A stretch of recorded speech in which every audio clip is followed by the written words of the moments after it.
So, no secret, the Oilers are struggling right now, and last night didn't improve much. But what may be the scariest part of it all is that McDavid didn't play through the final 4 minutes of regulation and didn't hit the ice at all in overtime. That is absolutely concerning, and add to that some Evander Kane drama, and things are beginning to get a bit loud in Edmonton. Now look, Kane has certainly had his share of issues on past teams, gaining a bit of a reputation. Some may even consider him a locker room cancer, but his chapter in Edmonton has seemingly been one of change. He has made an impact, and we've been sold on this being a new Evander Kane. But they've also been a team on the upswing. They have arguably the two best players in the game and have looked like it's just a matter of time before they make a deep run. Winning and hope can mask a lot. It's when expectations are not met that cracks begin to surface, and this year's Oilers haven't exactly been meeting expectations. Coming into last night's matchup as the Oilers hosted the Jets, both teams came in with a 1-3 record. Not where the Oilers thought they'd be starting the year, but they got the lead early, with Nurse bearing his first and added to it not 5 minutes later as Bouchard took a nice 2-goal lead. And then it fell apart. They couldn't score for the remaining 54 minutes of regulation, and the Jets were able to fight back, heading into the second down just one after Morrissey scored his first on the power play, and then in the second, a frustrated Kane got into a scrap with Dillon. We'll talk more about this later, but the thing to note here is that they took off their helmets, which gets an automatic 2 minutes added to the 5-minute major, effectively taking themselves off the ice for a full 7 minutes. Nearing the end of the second, despite being shorthanded with less than 2 minutes to go in the period, the Jets would tie it up late. And again, shorthanded, Skinner hesitates, goes for it. He and Nurse get all kinds of mixed up, trading positions, and yeah, this goal, you just can't have it. Nemesnikov scored his first, and we were squared up after 2, which takes us to the second intermission, where Kane was asked about that fight from earlier and whether it was him trying to get the season going in the right direction, to which he had this to say. Didn't play much in the first period, so I thought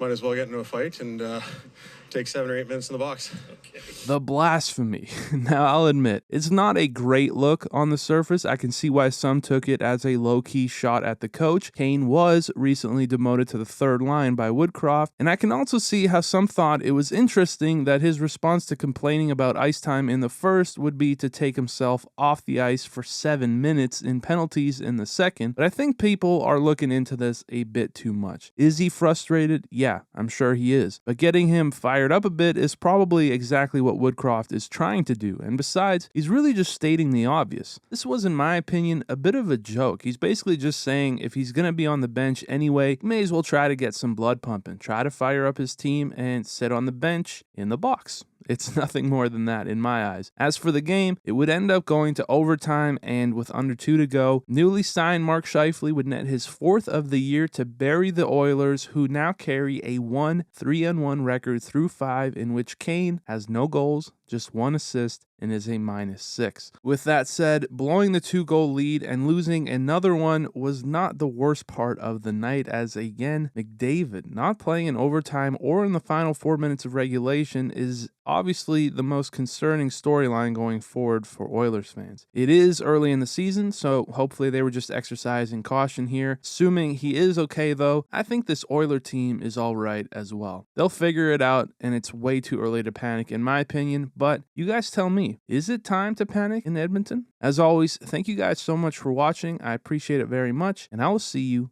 in the next one.